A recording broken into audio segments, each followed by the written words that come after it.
বন্ধুরা, তোমরা কি কখনো একদম কালো ময়ূর দেখেছো? আমি আজকে দেখলাম, তোমাদেরকেও দেখাবো, তাই ভিডিওটা দেখতে থাকো। বন্ধুরা, আজকে আমাদের দিকে সকাল সকাল প্রচুর মেঘ এসেছিল, তাই ভাবলাম আমি অল্প পড়াশোনা করব।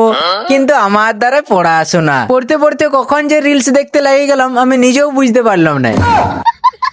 এরপর বাইরের দিকে বিরাই, তারপর দেখা হয় এই কাকুটার সঙ্গে। কাকুটা বলছে, ওয়ান্স আপন এ টাইম আমি অনেক প্রেম করেছিলাম।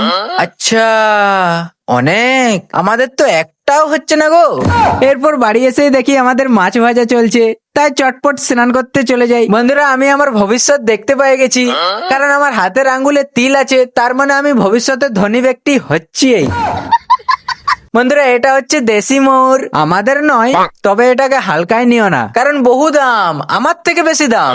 পাইকারে 13,000 টাকা দিতেছিল, তবু দিল নাই। সে যাই হোক বন্ধুরা, স্নান করা হয়ে গেছে, এখন অনেক ঠান্ডা লাগছে। সাধারণত এমনি মেঘ থাকলে আমি স্নান করি নাই, আজকে আমার ভুলবশত স্নানটা হয়ে গেছে। এরপর আমি যতক্ষণ খাবার খাচ্ছি ততক্ষণ তোমরা ফলো করে নাও। বাই বাই বন্ধুরা।